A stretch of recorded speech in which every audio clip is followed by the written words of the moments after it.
we doing? Going over here. Like, okay. Introducing myself? Okay.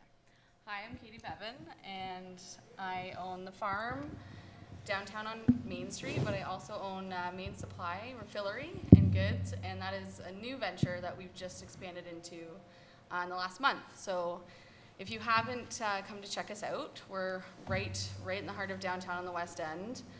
The farm has been in business for 12 years in September, and yeah, we were really lucky to expand and grow, and it does actually all relate to sustainability. So that's me in a nutshell, business-wise. Yeah. Nice. Yeah. Moira? Hi, a lot of you ladies already know me. I'm Moira Mckenzie. I'm retired from the military, left the military, too young to retire, had to find something. Floral design caught my eye, went to Toronto, did the course, came back, got a business license and started producing. Now I remember when I was on course, they were saying when you go to a new town and you open a business, you don't want to be in conflict with other flower shops already there. So come up with something that they don't do.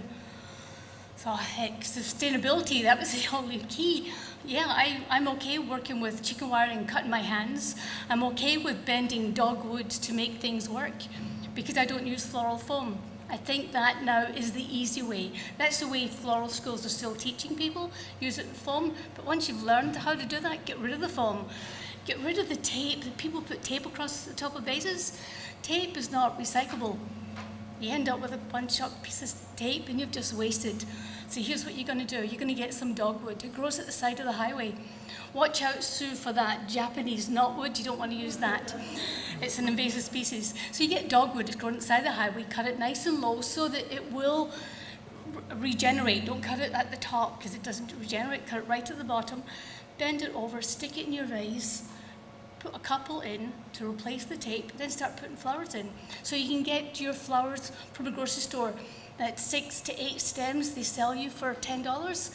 Buy that, use dogwood, and it's easy. I am captivated. I'm like, ooh, you'll learn so much.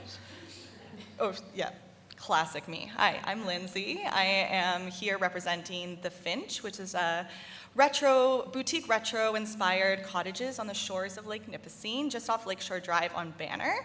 And so just a classic Lakeshore Drive motel that was renovated just last year, actually, and modernized, and definitely a lot of the things we've done in the business has incorporated sustainability from both an environmental, mental health, and livable wage perspective. So I'm really excited to share this table with everyone and get to learn more and discuss. I'm here on behalf of Holly Cunningham, who's the owner, I should say. Hi, I'm Mark Sherry. I'm owner of about 4 businesses in North Bay. A couple that are involved in this area. One is actually we do underground mining software that can have a huge impact on the reduction of CO2 in the atmosphere.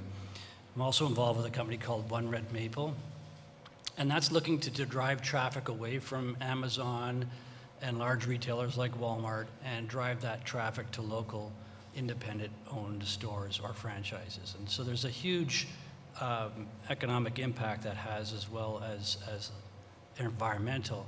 If you think of things like Amazon, they shipped out 609 million boxes last year. That's a box within a box shipped across the world. So, thanks. Yeah, my name's Matthew. I'm loud without the mic. I'm the owner and operator of Foxfire Heritage Farm. We are a 100-acre farm, sustainable farmstead in Powassan. We focus primarily on the preservation and conservation of endangered heritage breeds, Canadian livestock, and in partnership with Katrina, we started the Great Powassan Farmstand Tour about 3 years ago now, and it's a kind of a collaborative effort between community farms and getting people out there so they can kind of go around and shop local, and it allows us to promote our business at Farm Gate, and in addition to some of the other sustainable avenues that we're trying to encourage farmers to do. Awesome. I'm Katrina, Violette, as Matt said, and I own a Dodging Farms. We're a 90-acre farm not far from Matt. We're country neighbors out in Chisholm, And we primarily grow organic vegetables. We also raise pasture-raised poultry and offer eggs and that kind of thing.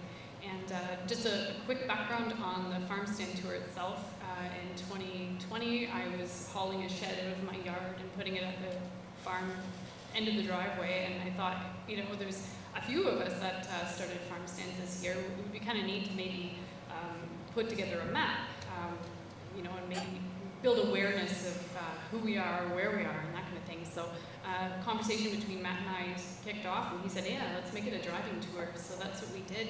We kicked off a Facebook page, which has over 3,600 people paying attention now. And it's become a platform for local farms, small farms, biodiverse farms to offer their goods to a captive audience. And it's just been a whirlwind, and it's allowed all of us to have a bit of a business and get some local food in the hands of the public, which is great.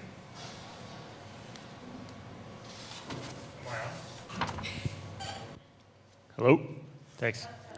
So I'm wondering if each of you could take some time and just elaborate a little bit more on some of the environmentally friendly practices you're using in your day-to-day.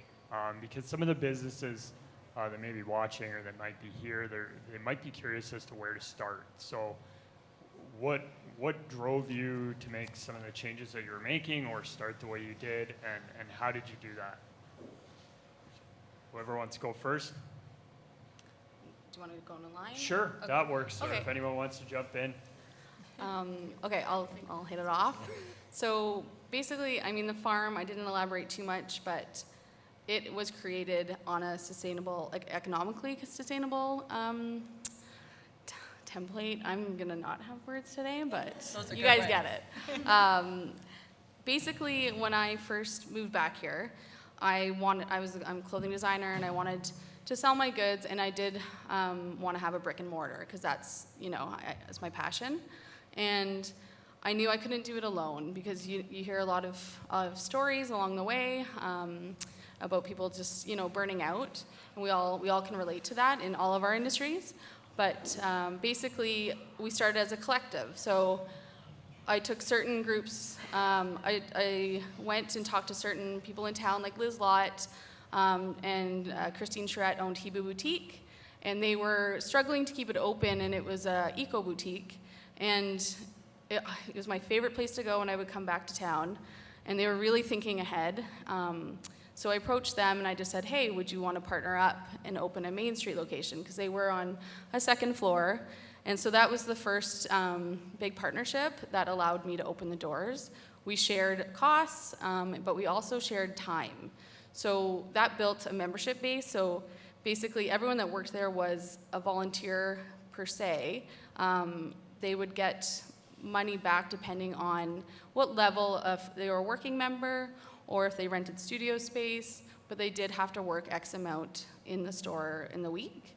So that, not only did that create an amazing work environment, a collaborative work environment, which is so healthy, I was also able to see the eco boutique just flourish and really, like, it was I came from like creating sustainable natural clothing, but this was just a whole industry of housewares and stuff I never thought I would get into. So, you know, Hebrew eventually did dissolve into the farm in a positive way, and I just grew that kind of membership, the working membership and everything. So that whole approach to looking at your time and that, you know, value, the monetary, sustainable monetary value is really important. I think there's a sustainable solution to every problem. It's just taking the time and also having that dialogue with the people around you. It's so important to share.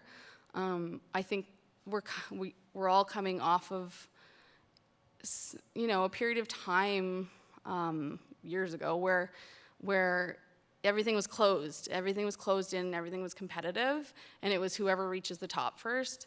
But me, I approach business and the people that I work with, and obviously the people sitting here approach it in a collaborative way, and that is a sustainable succession plan, really. So now it has changed, now that I'm around for 12 years. There is very obvious ways that I've created sustainable practices. So we refill products in our new store. you know, I could talk forever about that. Everything is evaluated by how it's made, where it comes from, working conditions. You know, we really audit our products and where they're coming from, but then we also audit the process of what we're doing and how to get it to the consumer. So there's that as well. But yeah, so that's part of it. That's great. Yeah. Okay, so I started, did not have a clue about business, being in the military. You're one-minded in a green uniform, don't look outside. It wasn't until I got a hold of the business center. I learned, if you want to run a business, you need a business number. To get that, you have to go to the business center.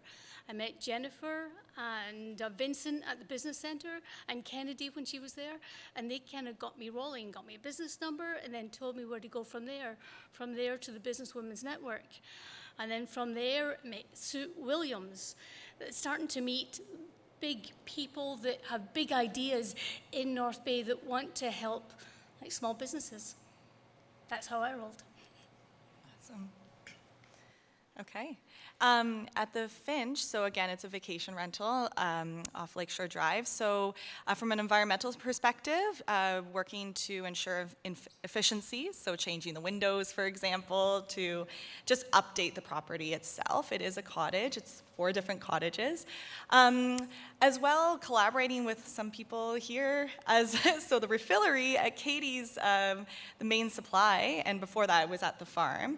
All of our shampoos, conditioners, hand soap, hand lotions is all actually refilled downtown at the farm, or now the main supply, which is really exciting. Mm-hmm. We also request from guests we discourage use of plastic water bottles, for instance. We're lucky to live in a place where we can enjoy the water right from the tap, which is nice, so we just try to ask people to be mindful. When Holly was assessing the need and economic sustainability for something like the Finch in North Bay, just looking at millennials and the trend towards them wanting to book eco-friendly locations. So something that's a little bit more friendly in terms of the environment, and also on a local level, wanting to be feeling like they're part of the city as well, or the little town. It feels local. So that was also important too. So sustainability in terms of economically looking at what are the trends, what is going to attract people to our property. As well, we also partner with Churchill's, and an important part of that, I am vegan, but an important part of that as well is having a vegan option. So we have room service with our partnership with Churchill's during their business hours, and I do believe that almost every single thing that's on our menu, there's a vegan option for it. So again, just doing things a little bit that will limit our carbon footprint as much as possible, or at least give folks the option for, again, this eco-friendly sort of destination. And also, I just wanted to mention, so I'm the general manager of the Finch, and just also wanted to mention a livable wage. So my professional hat, I guess, is I'm a registered social worker who was able to take on this exciting endeavor and have the comfort to know that I'm being respected fairly by getting a livable wage. So that's sustainable for me to pay my bills and to live in this community as well. So yeah, there's a few things off the top of my head. We also have board games that are local too in the cottage. Yeah, so I love that idea of integrating with like what's here. That whole idea of staycation has been important for us lately. Unfortunately, with the COVID pandemic, you know, that's obviously has been tragic for so many reasons. And it was interesting when Holly pursued this and was telling me about it. I'm like, really, vacations, everything's shut down. And she just knows what she's talking about, right? So she was able to say, no, I think the trend is gonna be folks wanna maybe stay closer to home, and how do we make that a really cool place to stay? That's it. Thank you. Yeah, I guess I'm the creator of Game of Things as well. And so the game is in their hotel because I met Holly for one of the 52 coffees. The first, One Red Maple, it kind of came about as an idea before the pandemic. And it is like, if we don't do something, we're going to end up shopping from a handful of corporations. And so the pandemic just exacerbated the problem, because all of a sudden we had stores downtown closed where Walmart was open. And that didn't seem fair in my mind. You couldn't explain the risk. There's no rational decision for that decision. And so we said, well, we can fix that. And at that point, I hired a few people to put together what we intend to do. And essentially, when you're on an Amazon page, for instance, and you finally get to your final product, we will search all the independent stores or independent franchises in North Bay to see if they have the same product and pop up and show you that product. So you now have a decision to make. It's very easy to do. You don't have to do any work on your own behalf. It's just one more click to shop local. And so that's what we're doing to try to drive traffic. And there's a host of benefits that come from that. One is, stores like the Farm or Creative Learning, they will deliver some goods around town.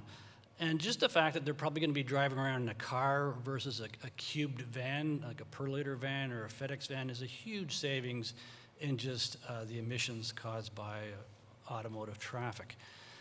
And the other thing is just I mentioned earlier about 609 million trees every year, and trees, but boxes that Amazon ships out. And that number was pre-pandemic, so it's probably closer to 1 billion now, because they grew at 40% in 1 year during the pandemic. So to give you an idea of scale of how much money that was, they could have gave every single employee a bonus of around, I think, $325,000 each of just the additional profit they made in that increase in sales. And they're the top 15 employer in North America. So you get an idea of the scale. And so that's what Mother Maple is. We're taking them on. We're taking a lot of them on at the same time. And we've already got the extension available. You can download it through Chrome or Firefox or whatever your browser might be.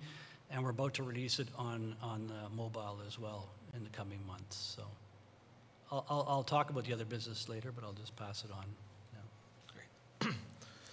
Yeah, so like everyone here, I wanted to live more sustainably, and that drove me to purchase and start a farm of my own in a way to kind of bring those sustainable practices inward. And so on my farm, I raise endangered Canadian livestock, and we do a full holistic system with the idea that the farm itself is a sustainable system.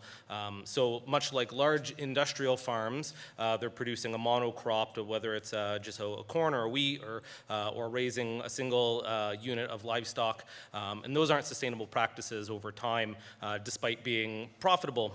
So the idea that I run on my farm, we kind of have a full system from large livestock, which produces waste, which then composts down, goes into the garden. That garden food is grown, is sold locally at the farm stands and farmers markets, feeds my family and others in the community.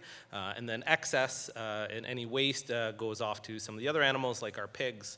One of the reasons why we chose to raise endangered and heritage breeds is because heritage breed livestock are more akin to the livestock that your grandparents and great-grandparents may have raised when they kind of first started farming. These animals they require less input, they're more sustainable in terms of disease resistance and food requirements. They're a lot hardier, and they thrive in kind of conditions like Northern Ontario without the need for large barns and heated establishments and all the comforts that modern agriculture requires for animal care. And so that has led me down a path to produce sustainably on the farm in a holistic system. But as a result, it introduced me to other farmers doing similar things.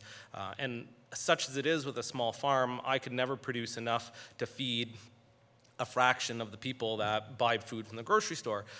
So in terms of kind of a competition, there really isn't. And so the idea is to encourage more people who consume to purchase locally and small farms, whether it's through farmers markets or kind of community operated sales, and so that led down the road to kind of put up a farm stand at the road gate, which is a common practice going back 100 years in farming communities.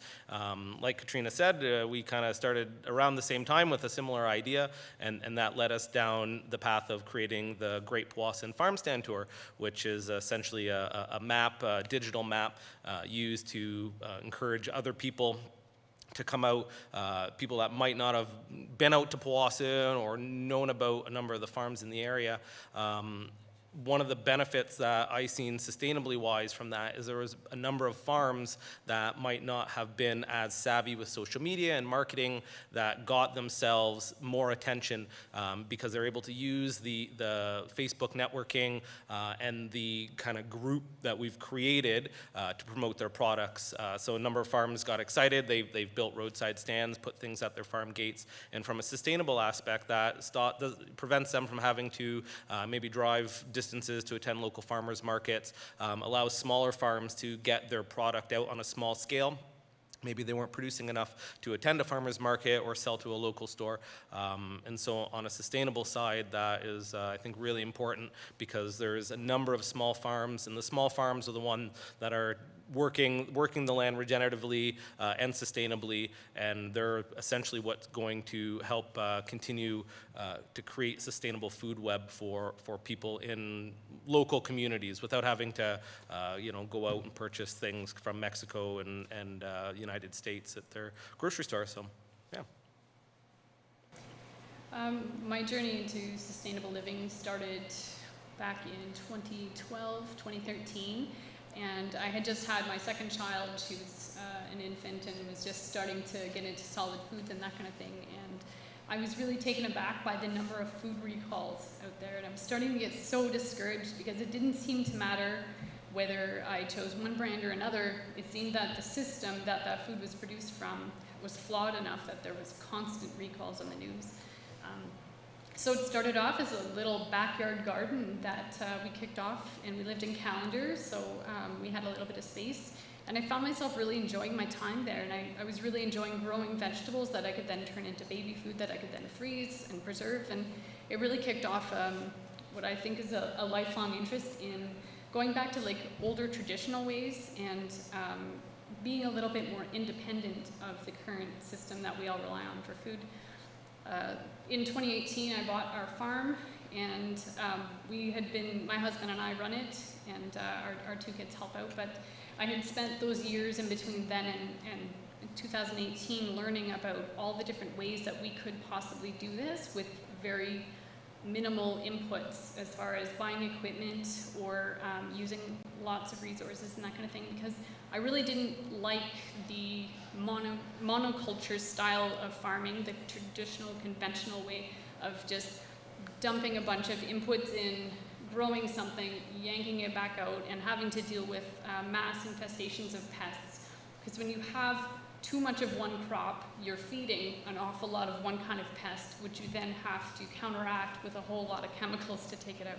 So we were really after more of a biodiverse way of farming, one that can integrate pest management by using certain native plants that will offend certain pests and keep a good balance in producing.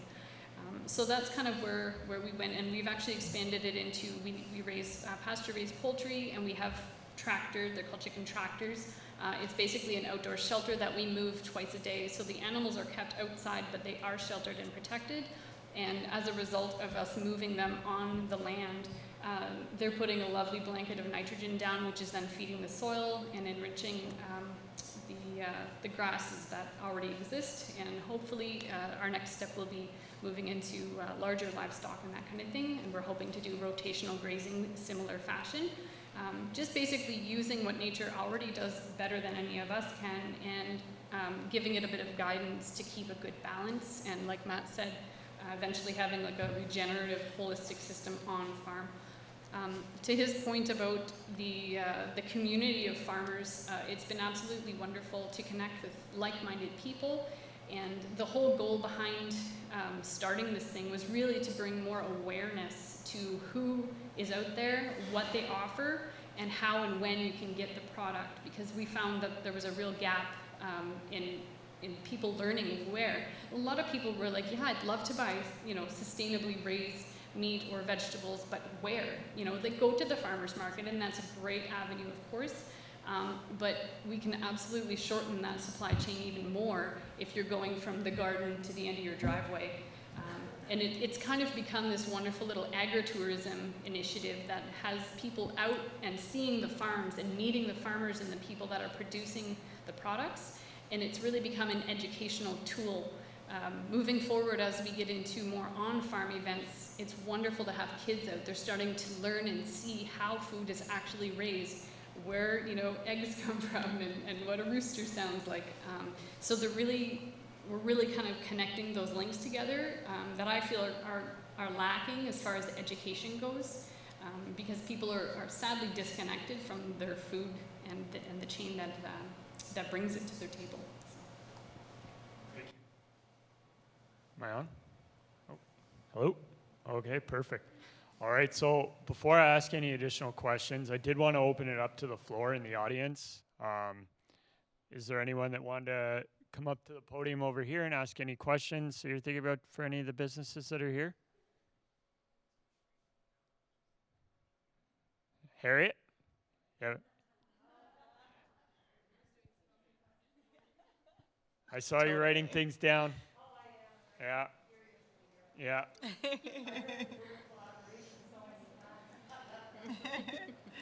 Well, I think some of the things that are being mentioned are kind of the theme throughout the 2 days. A lot of the comments I've heard have been mentioned by Steve Mckenzie in particular. So, yeah, it's great to hear.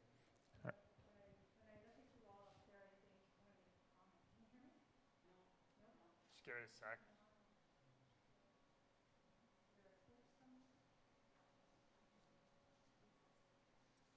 We're flipping mics so much that some of them get unplugged, or some of them get turned off, or. No. Oh, there it is. Okay. I'll bike it back up just a little bit. Now I forgot my trend of thought, but anyways.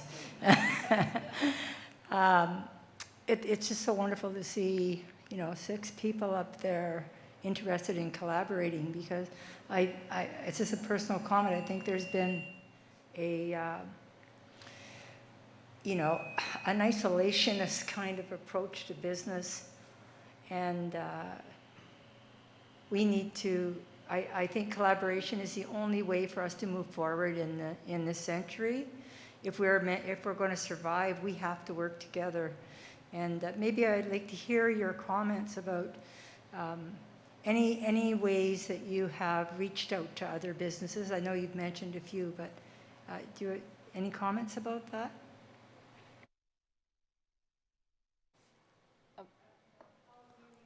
Other businesses, in the spirit of collaboration versus isolation. Yeah.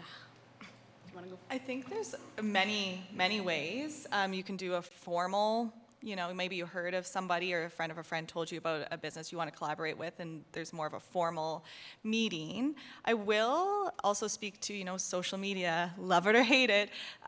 What's really interesting is I know a lot of us will tag each other or reshare each other's stories, and I think that just reaches so far. So maybe one account, has like a lot of followers, or maybe the same as yours, but different audience, right? So sometimes I've seen collaborations be born out of that, whether it be a photographer sharing your post. We have hosted a few photographers, actually, which starts this collaboration with us and works for our business and their business, too. So yeah, social media or something formal. I find that it's just dropping in terms of agriculture. I know that a lot of my common collabs and people that I've worked with and built connections with, you just see people doing stuff and you find it interesting. You drop in, say hi, introduce yourself, and express genuine interest in what they have going on. And more often than not, they reciprocate with genuine interest as well, and that's how I think good collaborations are built. And then touching the same thing on the topic of social media, and then you end up down this train of following people and sharing their content, and it helps build, I think, a healthy community, and I think that's something that has been lost in the last while is a strong sense of community, and I know at least rurally that's always been a very key component of kind of rural life and small town living, and kind of grabbing that and bringing it back into the 21st century is, I think, incredibly important, and for the survival of small businesses, whether it's agriculture or otherwise. I think it's, building your network is critical. You can't do it all on your own. We were fortunate about 3 years ago to enter a competition for our underground mining software called Aegis. And the competition was 3% of the world's energy is used in crushing rock. So if you can imagine just taking rock from a larger size to a smaller size to finally processing it in the mill. And there's an expression, if you can't grow it, you have to mine it. And so we looked at that with our technology because we're at the forefront of actually how to plan for a blast so you get the fragmentation you want. And so that sounds very simple, but it's, I always joke, people say it's not rocket science, it's more difficult because we've never done it. But we're looking at that process. We brought in a number of partners, drillers, explosive companies, and we think, and we're moving down this path, and we'll probably start this in 2023, but we think we've figured out a fragmentation model, which basically means if we can do it and do it right and give the downstream processing in a mining operation the right size of material, we can save 25 to 50% of all the electrical costs associated with that. So that's somewhere around 12 to 25 billion in just electricity consumed worldwide. And it's equivalent to about 7 to 13% of all the carbon emitted in Canada on an annual basis. So it's taking the same process we're always doing anyways, and just really honing in and narrowing down into what you have to do, but you need to do it with partners. But if we can do that, it's equivalent to 10 to 20 million cars off the road annually. Anyone else? Before we move to the next question. I have a really quick, human approach to kind of go off what everyone's saying. I think you do have to, if you want to collaborate and grow your circle, you have to be open-minded, and I borderline introvert, extrovert, it's a very hard time. But but it is so rewarding to kind of go out of your comfort zone. So I've had my goals this whole time, and I have my goals that I want to get to, but I'm not rigid along the way, and that I do feel confident in that now, knowing that in the last 12 years that has gotten me to a really good place of growth. And I think that is, you do have to remind yourself that once in a while, that it is, especially coming out of isolation period and COVID, and we're all kind of getting back into that, and I think we're realizing how much we did miss that. So kind of that open-mindedness is good. Thank you. So I see we have another audience question. I've had to reframe this question 4 times due to the great answers you guys just provided. How would you personally, what would you say to encourage or inspire a business, current or up and coming, to become sustainable, to include it into their strategy, to realize the importance of it? What would you say?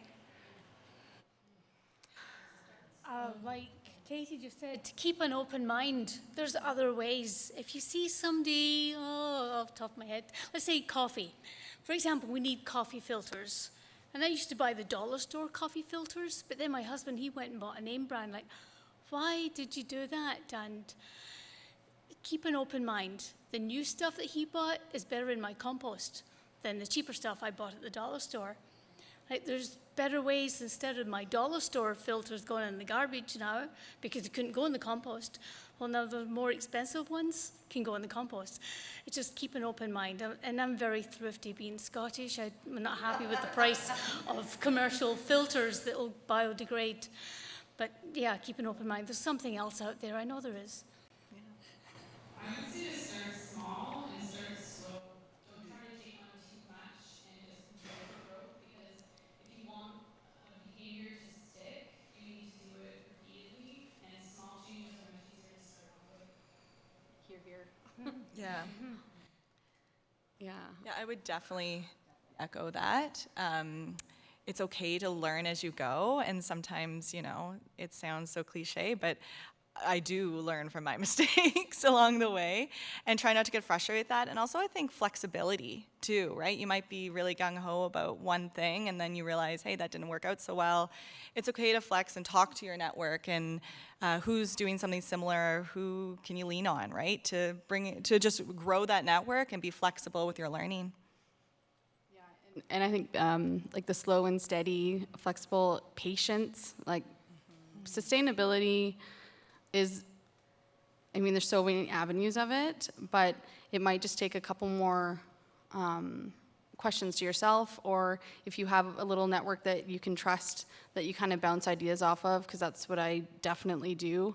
So I'm not always in my head about it, but patience and the slow and steady is so worth it in the end, because you're doing things that are, you're thinking of those decisions, and again, you're confident and you're growing each time at a stronger pace, right? Instead of the quick, easy success, that's not sustainable. Like, it's not. There's gonna be something, someone down the line pays for it. You know, Amazon, obviously, there's many people paying for that, and we're all paying for that. So it will be worth it for you and for everybody, your community. I feel like if you, just be a little patient and ask questions. Anyone else before we move on to the next question? Perfect. All right, take it away. Hi, just a quick comment. First of all, it's really nice to see all of you up there. I've used a lot of your services, so it's very cool. We talked a little bit, especially this morning when Steve was talking about sustainability and community.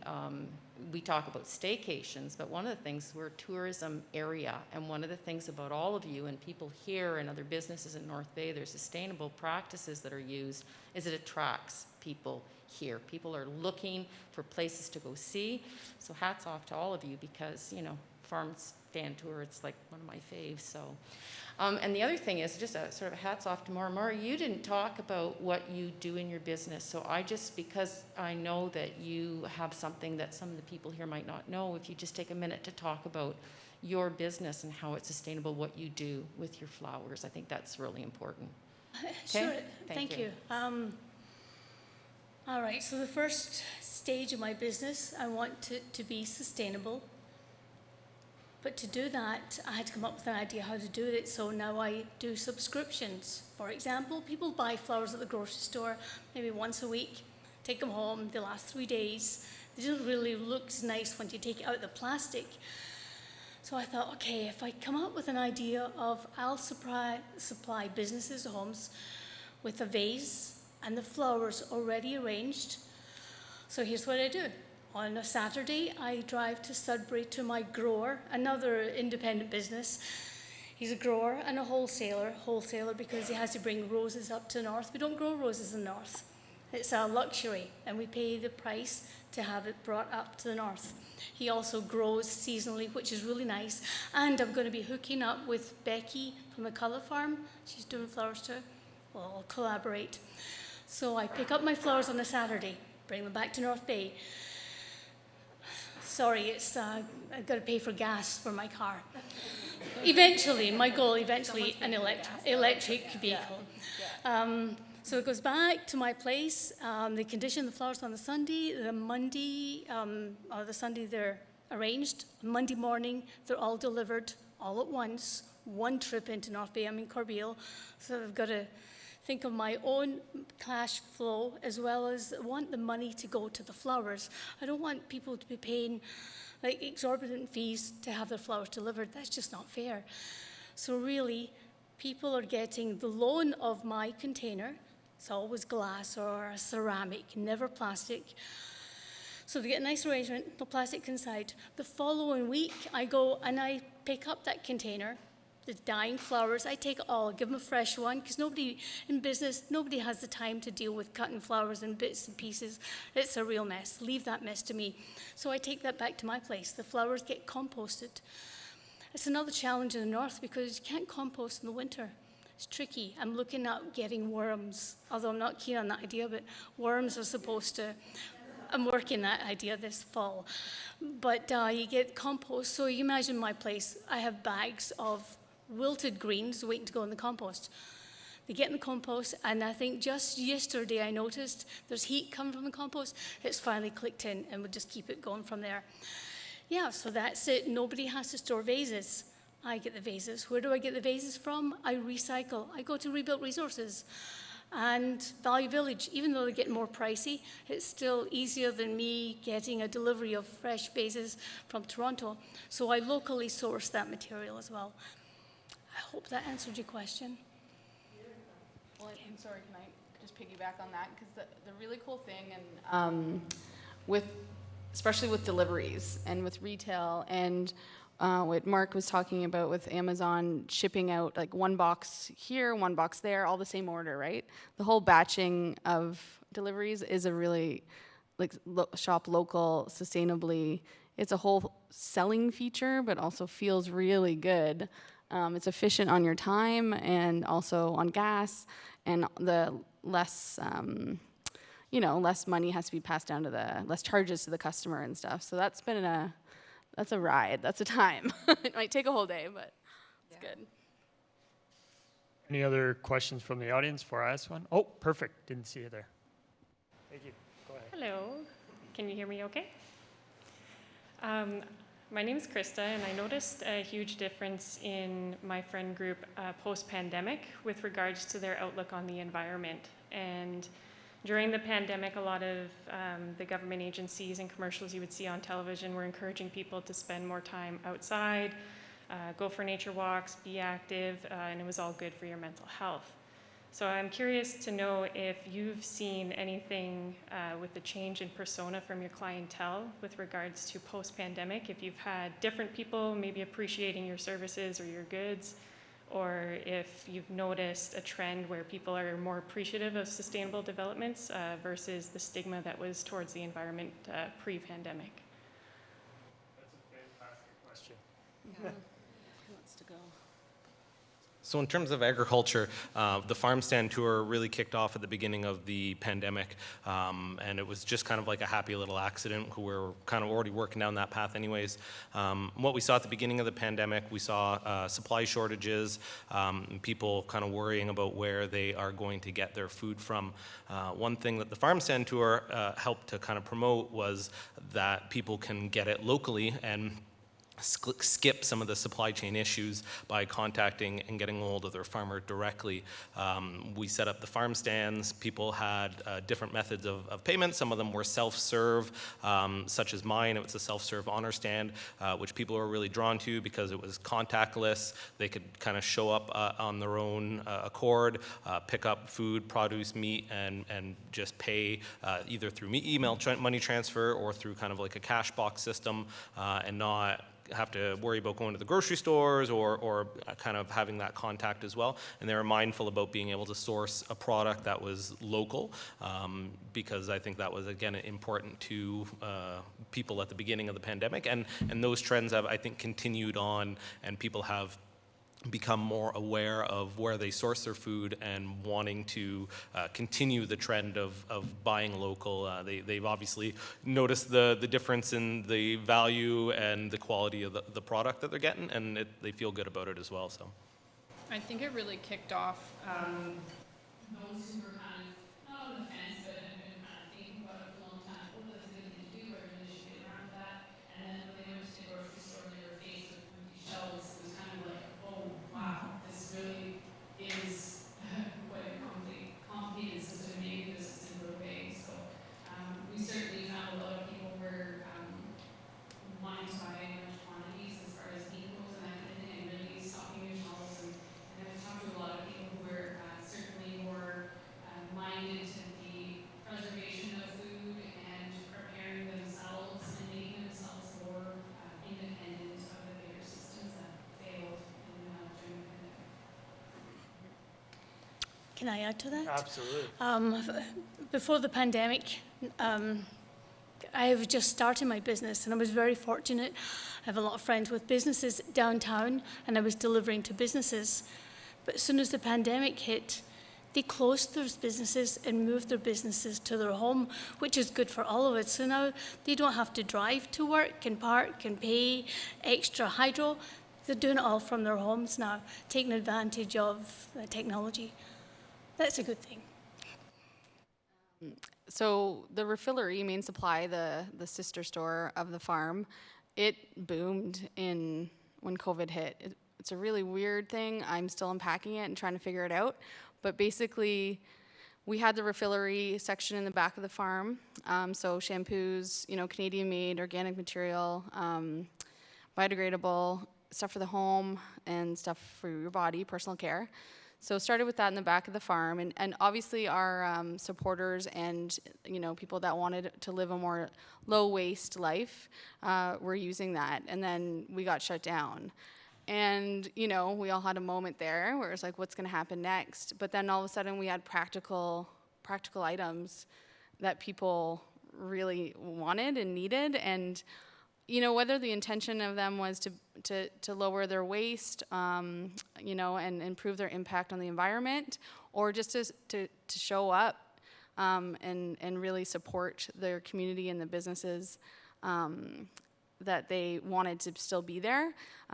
We boomed and we were able to open the second location. So there was a huge influx of people that came out of the woodworks. And I think a lot of it too is environmental, but it's very much hassle. Like there's so much noise around us, and there was a lot in the shutdown, in all the shutdowns, constantly. In the beginning, it was like, oh, we're all together in this, and then it was just, it was a lot to handle.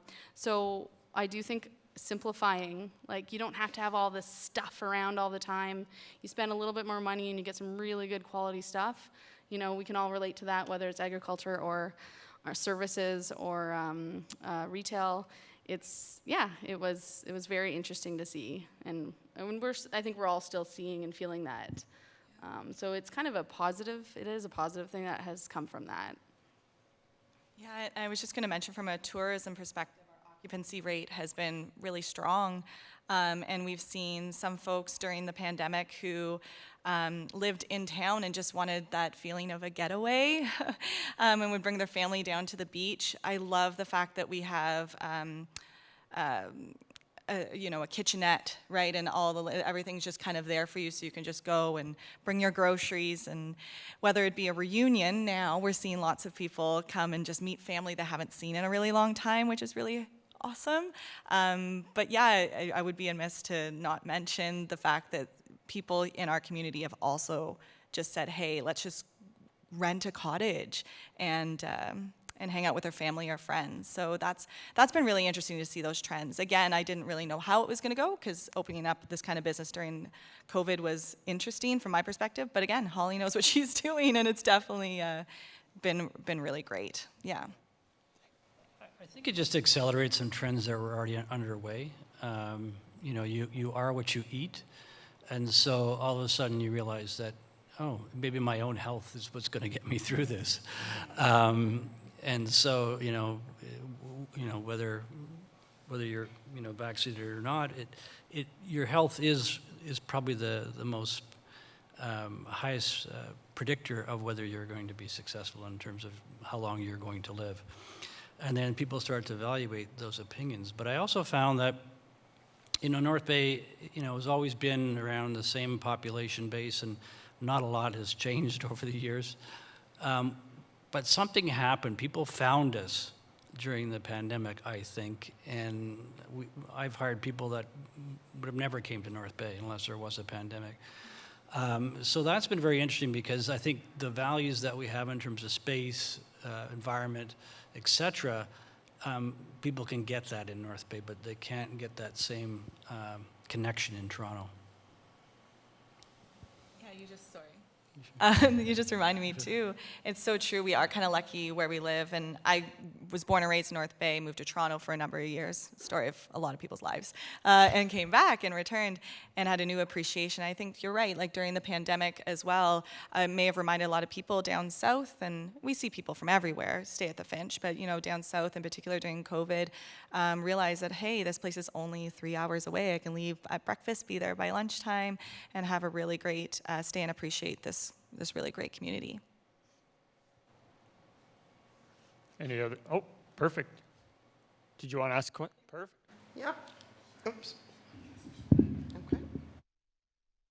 Thank you. Thanks for all of your input and coming today. It's really important.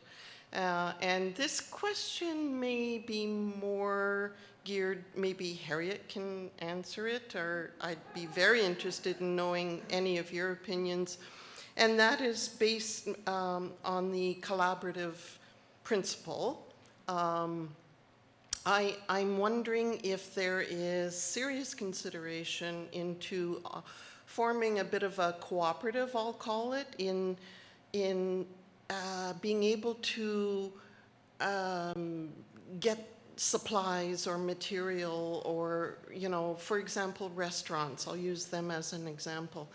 A lot of the restaurants really do want to use biodegradable, you know, instead of single-use plastics. But those items are very much more expensive than the plastic ones. And so if there was a cooperative among the restaurateurs, you know, perhaps they'd be able to get those items at a much reduced price. And has there been any discussion among any of you along those lines? Or I know Harriet has talked to us at Living Fit about it a few times, so maybe Harriet has something to say about it too. I can kind of speak to that because I legitimately talked about this morning. So I am vice chair of the DIA, so the Downtown Board. And we are obviously constantly trying to figure out the best way to help our membership, retail, you know, services, food, and even where the farm is and Main Supply, and then we have the Culture Club bakery in the back. We've started now sharing, so that on a micro level, you know, we share costs on a lot of things, even like office supplies, like stuff like that. Because shipping, if you can't get it in town, shipping, especially large boxes of things, it's a lot. So we have been doing that, and then so I did talk about it this morning on a broader scope of just like putting an idea up there about, you know, this would be really cool if we could figure out a system for all of downtown. And you also just buy what you need, so you don't have a basement full of stuff. You know, you always have a bit of overflow. But yeah, that is, I have no answers, but it is something that's, you know, I think everybody's kind of trying to, whether you're cutting costs, waste, and again, the collaboration piece, it's a great topic, yeah. Yeah, one of the other things, I used to own the 3 A&Ws in town. I sold them a few months back, but sometimes it is more expensive and sometimes it's not. You know, for instance, A&W used to have this premium napkin, you know, which made it of bleached white material, and it was a really nice napkin. But then corporately they said, well, it's not good for the compost, and so we went with a less expensive napkin, but does just the same job, right? Wiping your face. Whereas the case in the straws, it was more expensive to move to paper straws, but and more expensive to move to grass-fed beef and all that. But it created positions for A&W that nobody else could compete in. There's not enough grass-fed beef in North America for McDonald's, for instance. So A&W took a position based on corporate responsibility, but also based on it was good for business. So sometimes those two things can align. And in a lot of cases, if you start to look at, you know, why are we doing what we do, sometimes it's because that's what you've done in the past, and it doesn't really make sense.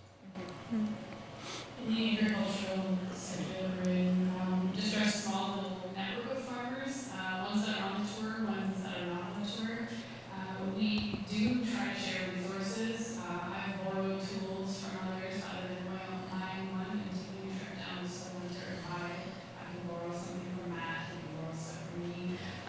far as, like planting trays, that kind of thing, we try to bulk order as much as possible. It's something I'd like to do more of. I don't think we're utilizing our resources quite as efficiently as we could be, so it's definitely room for growth. But it certainly does cut costs. It cuts time too. Like time is money, and if I can just pop over to my neighbor and pick up some extra, potting soil that she's got hanging around she doesn't need, that saves me a lot of time too. So our community is certainly designed like that and has been like that, a very collaborative, sharing community, but there's absolutely always ways that we can find more efficiency in it. Thank you. One more question. We've kind of covered it a bit, but have you found that transitioning to more sustainable has been more cost effective or cost prohibitive? How are some of the ways you've made it work to be more cost effective? I can tell you by using, we try to use hand tools as much as possible when working in the garden, mostly weeding and that kind of thing. You can't avoid tillage altogether, but we use like hand hoes that are like 100 years old, and I can tell you the price of gas hasn't affected me. I'm only getting more fit. In terms of one of the agricultural aspects, so the heritage breeds I raise typically take around twice as long to raise to butcher weight as some of the other more commercial animals. One of the things that I do to kind of help in terms of a sustainable aspect in terms of cost is I purchase my feed local from the Verner Feed Co-op, and I buy it in bulk.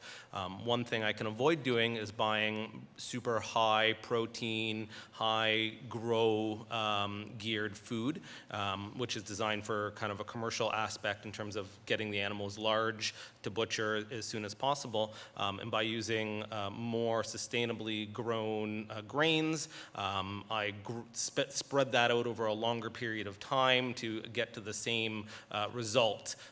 And so a lot of, in terms of cost, if you try to do one without the other, you'll put yourself into a bad position. And so by working with what you know and whether it's animals or tools or equipment, working to the best of what that can do and the efficiency of that product is, I think, important, and understanding how to get to there as well. So. Opening the refillery, costs have definitely gone down. So a lot of people know packaging, you're paying so much money for packaging. So, I don't have to buy that, the maker doesn't have to buy that as much. We have them available for that initial buy and for gifts. But yeah, it has been more economical, opening the refillery, which has been interesting. Yeah. It certainly has been a life lesson. For example, if I go to my wholesaler, like you, when you go to the garden center, you want to buy everything. Just give me everything. I was that way when I first started. I went to my wholesaler. Flowers were phenomenal, just buy. But then when you buy too much, there's a lot of waste. So now I've learned my lesson. I only buy exactly what I need. So occasionally I still get a call like through the week, can I have flowers for this? Like, no, you can't. I have no more flowers. I don't keep anything in storage. So that guarantees the consumer is going to get a fresh product from me. It's nothing that's going to be sitting in the fridge in the storage. And I throw less in the compost, so it's kind of a win-win. You get the freshest, and I throw the least away. I was just going to say some things are obvious, like changing the windows for efficiency and bills and that sort of thing. Using the refillery, for example, which also supports the local community and business. But also, I think it speaks to the quality of the experience as well. So sometimes things will cost more, and that's okay, because I think that, it's important to be sustainable, environmentally, economically sustainable. And even from, one person was mentioning mental health, just in terms of, tourism for sure, or like the experience after COVID and what we're grateful for, but also your staff, right? So what's like mentally sustainable to ensure folks aren't burning out? So it speaks to the quality of your business more holistically, I think. So, yeah. Perfect. So that actually wraps up the panel. So I'd like to thank each of you for participating. I think we've gained a lot of good information here. As well, in case I'm sure you've heard of most of these businesses. If you're here, you're watching at home, but if you haven't, you have 6 great businesses to support locally. Steve touched on this morning how important it was to support businesses that are acting sustainably. So I know I've learned a lot, and that'll factor in when I'm making purchases in the future. So I certainly hope that everything you've learned from this group of people today helps you do the same. So thank you very much.